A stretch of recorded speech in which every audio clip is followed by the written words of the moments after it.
നമസ്കാരം, ഭാരത് ലൈവിലേക്ക് സ്വാഗതം. ജോസ് കെ മാണി CPMന്റെ അരക്കില്ലത്തിൽ കിടന്ന് വെന്തുരുകാതെ UDFിലേക്ക് തിരിച്ചു വരണമെന്നാണ് നല്ലതെന്ന് കോൺഗ്രസിന്റെ മുഖപത്രമായ വീക്ഷണത്തിന്റെ എഡിറ്റോറിയൽ. എതിരാളികൾ മനസ്സിൽ കാണുന്നത് മാനത്ത് കാണുന്ന അതീവ കൗശലക്കാരനായ രാഷ്ട്രീയക്കാരനായിരുന്നു KM മാണിയെന്നും അത്തരമൊരു മനസ്സോ കൗശലമോ ഇല്ലാത്ത ജോസ് കെ മാണി CPMന്റെ അരക്കില്ലത്തിൽ കിടന്ന് വെന്തുരുകാതെ UDFിലേക്ക് തിരിച്ചു വരണമെന്നതാണ് നല്ലതെന്നും കോൺഗ്രസ് മുഖപത്രമായ വീക്ഷണത്തിന്റെ എഡിറ്റോറിയലിൽ പറയുന്നു. വീക്ഷണം എഡിറ്റോറിയലിന്റെ പൂർണ്ണരൂപം ഇങ്ങനെയാണ്: വിവാഹ വാഗ്ദാനം നൽകി വഞ്ചിക്കപ്പെട്ട കാമുകിയുടെ സങ്കടക്കടലാണ് കേരള കോൺഗ്രസ് മാണി ഗ്രൂപ്പ്.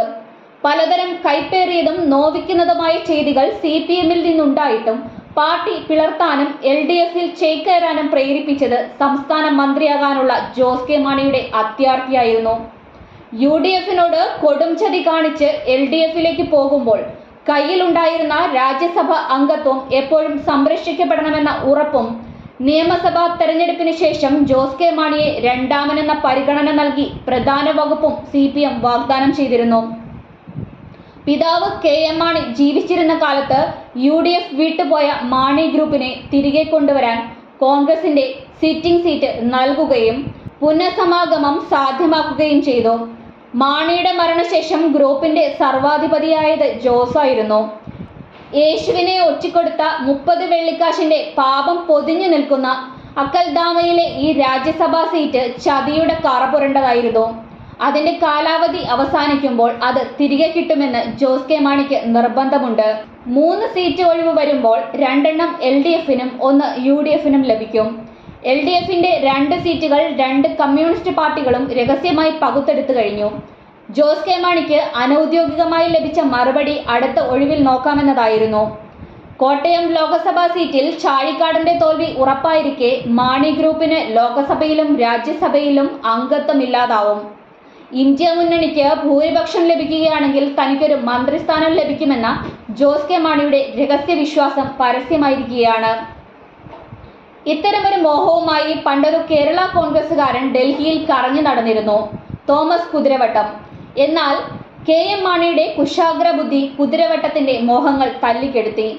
1990-91 K ചന്ദ്രശേഖരന്റെ മന്ത്രിസഭയിൽ അംഗമാകാനായിരുന്നു കുതിരവട്ടം കുപ്പായം തയ്പ്പിച്ചത്. ദേശീയ പാർട്ടി പദവിയും ചിഹ്നവും നിലനിർത്താനുള്ള പോരാട്ടത്തിൽ ഇരു കമ്മ്യൂണിസ്റ്റ് പാർട്ടികൾക്കും ജോസ് കെ മാണിയുടെ മോഹങ്ങൾ നിറവേറ്റിക്കൊടുക്കാൻ സാധ്യമല്ല. കോൺഗ്രസിനെ പോലെ ഘടക കക്ഷികൾക്ക് കരുതലും കൈത്താങ്ങും നൽകാൻ CPM ഒരിക്കലും തയ്യാറാകില്ല. 2014 ലോക്സഭാ തെരഞ്ഞെടുപ്പിൽ RSPയുടെ കൊല്ലം സീറ്റ് CPM കവർന്നെടുത്തപ്പോൾ ഇടതുമുന്നണി വിട്ട RSPക്ക് അതേ സിറ്റിംഗ് സീറ്റ് നൽകി കോൺഗ്രസ് UDFിലേക്ക് ആനയിച്ചു. കോഴിക്കോട് സീറ്റ് ജനതാദളിൽ നിന്നും പിടിച്ചെടുത്തപ്പോൾ അവർക്ക് അഭയം നൽകിയതും കോൺഗ്രസ് ആയിരുന്നു. ഘടക കക്ഷികളുടെ ആവശ്യങ്ങൾ നിരാകരിക്കാനോ അവരെ അവഗണിക്കുകയോ ചെയ്യുന്ന രീതി കോൺഗ്രസിനില്ല. 2011 മന്ത്രിസഭയിൽ 5ാം മന്ത്രിസ്ഥാനവും ഇക്കഴിഞ്ഞ ലോക്സഭാ തെരഞ്ഞെടുപ്പിൽ 3ാമതൊരു സീറ്റ് ആവശ്യപ്പെട്ടപ്പോൾ രാജ്യസഭാ സീറ്റും മുസ്ലിം ലീഗിന് നൽകിയത് കോൺഗ്രസ് പുലർത്തുന്ന മുന്നണി മര്യാദയുടെ ഭാഗമാണ്. അരനൂറ്റാണ്ടിലേറെ കാലം KM മാണി കേരള കോൺഗ്രസുകാരുടെ വത്തിക്കാൻ പോലെ കാത്തു സൂക്ഷിച്ച പാലായിൽ ജോസ് കെ മാണി തോറ്റത് കേരള കോൺഗ്രസിന്റെ ദുരന്ത ചരിത്രത്തിൽ ഏറ്റവും കഠിനമായതാണ്. പ്രണയകാലത്തും മധുവിധ നാളിലും ജോസ് കെ മാണിയെ തലയിലും നിലത്തും വയ്ക്കാതെ ലാളിച്ച CPM ആവേശമൊക്കെ ആറിത്തണുത്ത് തിരയടങ്ങിയ കടല് പോലെ നിശ്ചലമായിരിക്കുകയാണ്. 4 പതിറ്റാണ്ടിലേറെ കാലം തിരുവിതാംകൂറിലെ കർഷകർക്ക് അവകാശബോധത്തിന്റെയും സംഘബോധത്തിന്റെയും സൂക്തങ്ങളും പ്രയോഗങ്ങളും പഠിപ്പിച്ച KM മാണിയുടെ മകന് രാഷ്ട്രീയത്തിന്റെയും കർഷക രാഷ്ട്രീയത്തിന്റെയും നേഴ്സറി പാഠങ്ങൾ പോലും വശമല്ല. എതിരാളികൾ മനസ്സിൽ കാണുന്നത് മാനത്ത് കാണുന്ന അതീവ കൗശലക്കാരനായ രാഷ്ട്രീയക്കാരനായിരുന്നു KM മാണി. ഇത്തരമൊരു മനസ്സോ മാനമോ കൗശലമോ ഇല്ലാത്ത ജോസ് കെ മാണി CPMന്റെ അരക്കില്ലത്തിൽ കിടന്ന് വെന്തുരുകാതെ UDFിലേക്ക് തിരിച്ചു വരുന്നതാണ് നല്ലത്.